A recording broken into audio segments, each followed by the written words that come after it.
Imagine a stadium, absolutely packed, thousands of people roaring. The energy is electric.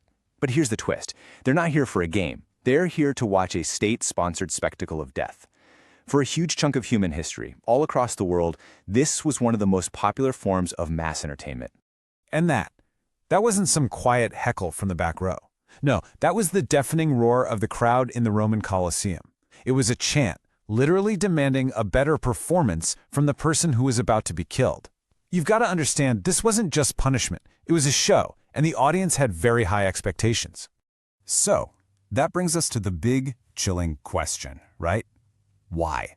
Why did so many civilizations, from the Aztecs to the Romans to folks in early modern Europe, look at death and think, yeah, let's make that mass entertainment. Let's dig in and uncover the brutal logic behind what made death the greatest show on Earth. To really get this, the first thing you have to wrap your head around is that these weren't just simple, messy killings. Oh no, this was a production, a carefully curated theater of horror. The second a person was condemned, they lost control over, well, everything. That included the very act of their own death. Their last moments were scripted, they were staged, and they were packaged for an audience. Their body, their suffering, it all got turned into a product for people to consume. And there's actually a great term for this. The philosopher Michel Foucault called it the spectacle of the scaffold. He saw it as this intense political ritual, where the state's absolute power was literally written in blood and pain right onto the body of the condemned for everyone to see. Okay, so we've got the what down. It's a public performance. But what about the why? Well, looking at it from the top down, this was never just about justice. It was a cold, calculated political strategy. So on the surface, the authorities would claim these events were all about deterring crime, upholding the law. But the real function was much, much deeper. It was about projecting the immense, terrifying power of the ruler. It was about reinforcing a super rigid social order. And it was about brutally crushing any hint of dissent. It was pure political theater. At the end of the day, every public execution, didn't matter if it was in medieval London or the Aztec capital of Tenochtitlan, was a ceremony. It was designed to show, in the most visual way possible, the sovereign's absolute power over life and death. The message was crystal clear: this is what happens when you challenge the system. But what about the thousands of people who showed up to watch? It's so easy to just write them off as monsters, right? But the psychology here is way more complex and, honestly, a lot more unsettling. See, this wasn't just about some morbid curiosity. For the people in the stands, this was an active and deeply rewarding experience. I'm talking physically, psychologically, and socially.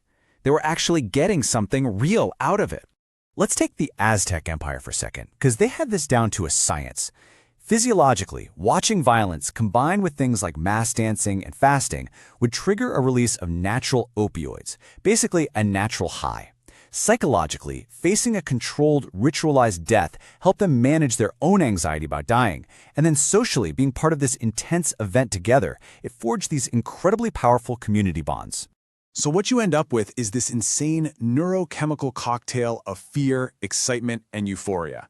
It literally created a kind of enthralling, even addictive entertainment. The horror wasn't a bug, it was a feature. So, how did this performance of violence actually play out?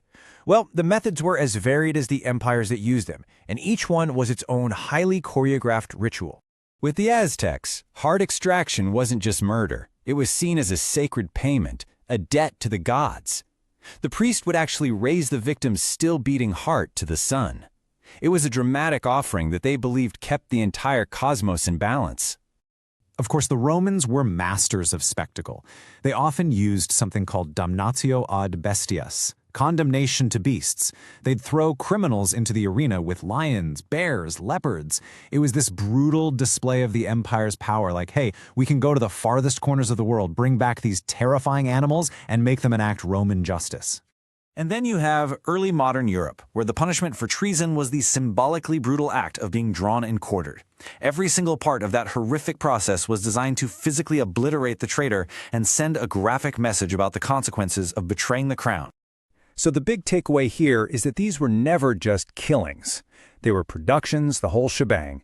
The condemned would be paraded through the city, there was often music, elaborate costumes for the executioner, the works. Every detail was planned for maximum impact.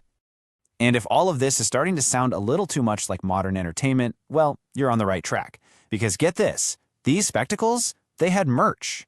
And it's wild how familiar this stuff is. At the Roman Games, you could buy commemorative glass cups with famous gladiators on them. Emperors would hand out limited edition coins.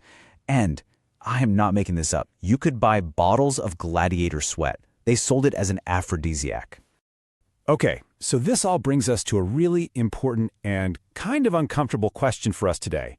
It's easy to look back on all this as some brutal alien past, but the human impulse behind it, that might be closer than we like to think. The public scaffold is gone, sure. The Colosseum is a ruin, but that deep, deep human attraction to watching curated, framed violence from a safe distance, oh, that hasn't gone anywhere. It's just changed channels. I mean, just think about it. The massive global appetite for true crime documentaries, the rise of so-called torture porn horror films, hyper-violent video games, and then you have the really dark stuff, like the horrific filmed executions by terrorist groups, which are meticulously produced and distributed for a global online audience. These are our modern arenas. So that leaves us here with this really unsettling question. The physical arena is gone. The methods are different. But has our fundamental human thirst for the spectacle, for that safe, curated look into the abyss, has it really changed at all?